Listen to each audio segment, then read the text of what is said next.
तो जिसके प्रकाशन में भय और गोपनीयता में ग्लानि आए आपको,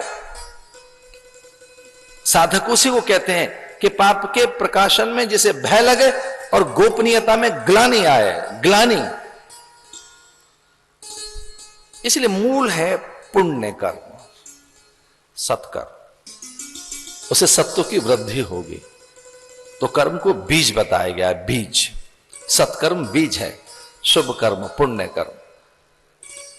ज्ञान की सप्त भूमिकाओं में पहली भूमिका ही शुभता है, शुभेच्छा, सुविचारणा, तनुमानसा।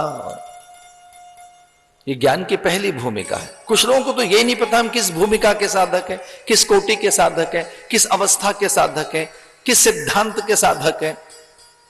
कुछ लोगों में तो सिद्धांत का ही अभाव है, उन्हें ये ज्ञान ही नहीं है कि वो किस सिद्धांत के साधक हैं, किस सिद्धांत के अनुयायी हैं। साधना किन मूल्यों पर आधारित हो, साधना की दिशा क्या हो, साधना में आचरण कैसा हो, साधना में इष्ट कौन सा है, मंत्र कौन सा है, विधि कौन सी है, परंपरा क्या है। कई लोगों को तो साधना की भूमिका का बोध नहीं कि हम साधक हैं तो किस भूमिका के साधक हैं, कौन सी अवस्था के साधक हैं, कौन इष्ट हैं, मंत्र क्या है, ऋषि कौन हो, गति क्या होनी चाहिए, सिद्धांत क्या है हमारा। तो अगर हम सिद्धांतों के अनुगत नहीं है, सिद्धांतों का अनुशीलन नहीं कर रहे हैं, हम वेद विहित नहीं जीवन जी रहे, शास्त्र विहित जीवन नहीं है, महज्जन द्वारा आचरित जीवन नहीं है, गुरु द्वारा उपदेशित जीवन नहीं है, ऐसे स्वेराचार्य स्वच्छंद हैं, स्वायत्तता है साधना में। अरे हम साधक हैं जी, तो इतने स्वेराचार्य हैं आप, तो ऐसे ही हैं। फिर उस किसान की तरह से जो बीज ऐसे ही फेंक देता है खेत में, तो फिर ऐसे फसल आएगी, ऐसे उत्पादन आएगा।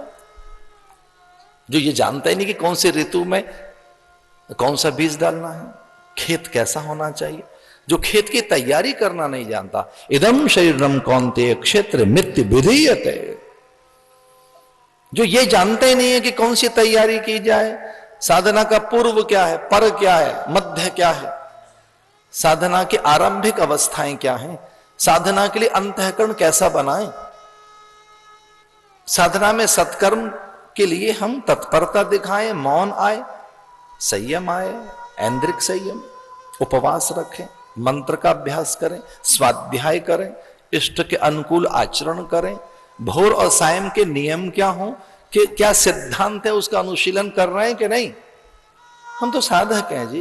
तो साधना में जो स्वेराचार है, साधना में जो एक स्वच्छंदता है, साधना के लिए जो एक स्वतंत्रता है, हाँ प्रार्थना तो हो सकती है भगवान के लिए कैसे भी, पर गंभीर साधना, बड़े अनुष्ठान, मन के लिए नियंत्रण, बुद्धि के भ्रमों का निवारण, स्थायी समाधान, आनंद की प्राप्ति और ठीक अवस्था में भूमिका में प्रवेश, उसके लिए तो आपको एक निरंतर निर्बाध अविकल अभ्यास चाहिए वैराग्य के साथ।